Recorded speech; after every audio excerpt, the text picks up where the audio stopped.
Rise and shine, Apocalypse Scouts.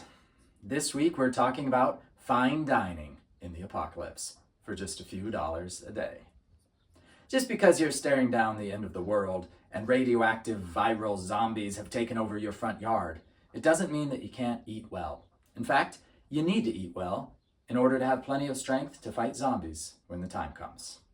Hi there, I'm Crazy Conspiracy Dude, your pre-apocalyptic source for post-apocalyptic information.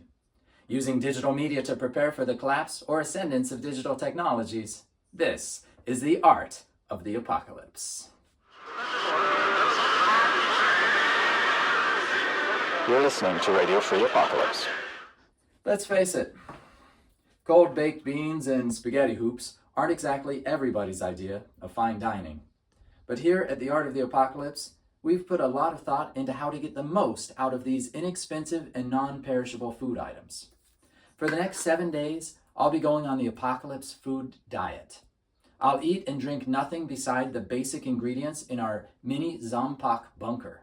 How do you like your eggs in the morning? You know, in the apocalypse, you gotta work smarter, not harder. And one of the best ways to work smart is to let your breakfast make itself while you're asleep. Think about that. So we're gonna look at some ways to make some overnight oats. Dinner is cool and lunch is neat, but a hearty breakfast just can't be beat.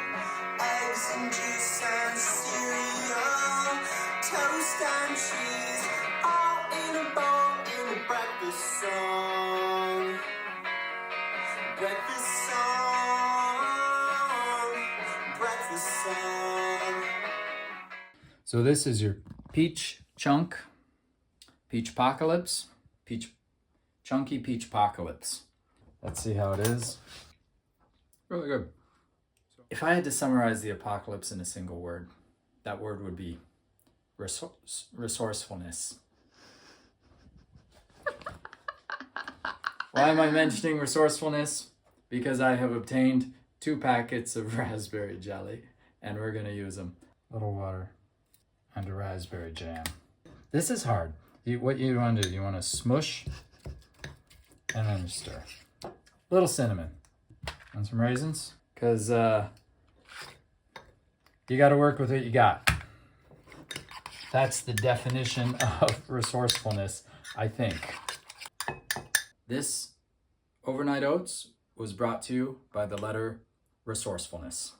The way these little raisins turn back into grapes, it's just the coolest kind of science project. You gotta try that. I'm gonna show you here how you can make really quick apocalypse energy balls. These are basically like overnight oats without waiting. These are overnight oats right away. The ratio for this is really easy. 3 scoops of oatmeal, 2 small scoops of peanut butter, 1 spoonful of honey. Stir that thing. You can put in a little bit of cinnamon if you want, box of raisins. Could mix in some walnuts. Oh, little income tax trouble there. Got to go all in on this one. You can't make apocalypse energy balls without getting your hands dirty. You can just roll this in a little cocoa powder if you have. You can call this chocolate apocalypse, a choc-apocalypse ball, energy ball, and just regular peanut butter energy ball. And that will give you energy in the apocalypse, and it's shaped like a ball. PB&J, but the P stands for apocalypse. Check it out. What's about to happen is probably not going to shock you. I'm putting peanut butter on a cracker. You know, you wouldn't probably get this if it weren't the apocalypse. So you gotta be thankful for the little things. There's nothing I'm doing here that probably requires explanation. And now I'm just gonna turn that into a sandwich. Boom. Happy breakfast. That is so good. You gotta try that. I'm gonna be around my vegetables. I'm gonna chow down my vegetables. Gonna do apocalypse chili. Check it out. Normally you would dump this liquid out, but we're talking apocalypse where every little bit matters. So I'm going to save that. And because you can actually drink that. That's water. That's drinkable. So there's no need to dump that out. Not if you're in a survival scenario. Just put it right in there. That is so simple, so quick.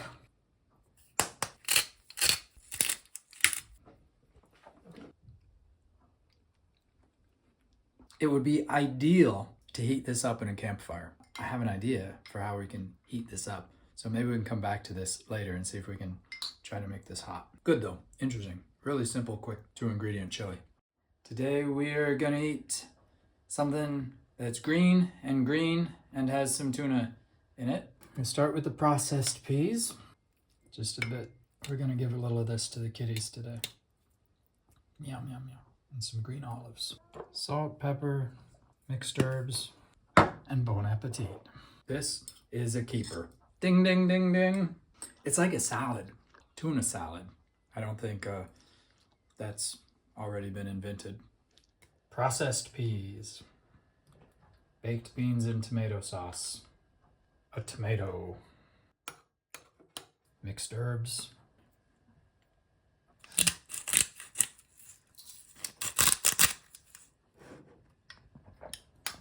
stirred it a little longer than I had to because I was still trying to think of a name for it. Just gonna call it easy peasy.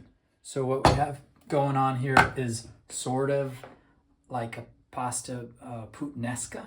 We're gonna call it apocalyptinesca.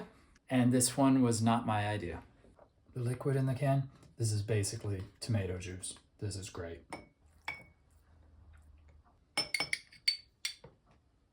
Probably some seasoning, barbecue seasoning, you know, little mixed herbs, salt and pepper.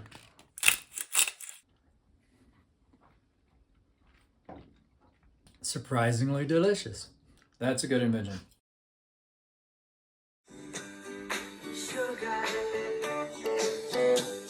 In the apocalypse, it's nice to have a little treat every now and then, as long as you're able to. We could just have a couple of squares of chocolate. But today we're going to try something a little fancy. We're going to open a can of rice pudding. This is pretty calorically dense, which on a normal diet wouldn't be a great thing. But on the apocalypse diet, that's what we're going for. A little bit of cinnamon and raisins. I don't like that. I love it.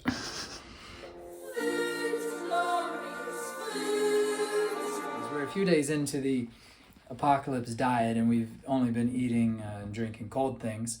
But I think at this point we can start to experiment with different ways to make some food and water hot. The first way we're going to do is just using little emergency tea light candles. Put it in the oven.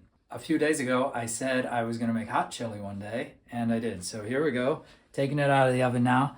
This has been in there for about an hour. I'd say, yeah, it's pretty hot. It's steaming. Because we don't get hot food very often right now.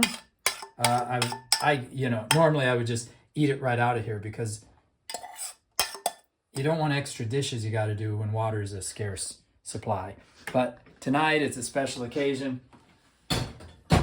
First hot dinner, so going all out. Look at that. Well, we have come to the end of Apocalypse Diet Week. To earn your Apocalypse Cooking Virtual Merit Badge, invent your own apocalypse recipe and tell me about it in the comments below. And please like and subscribe. And now let's repeat the Apocalypse Scout's oath. Hope for the best, prepare for the apocalypse. Until next time, happy trails. And remember, when your sweet-eyed toddler looks up at you and asks you in their precious little voice why you only eat food from cans, you just look them square in the eye and tell them what crazy conspiracy dude always tells them at a time like that. Welcome to the apocalypse.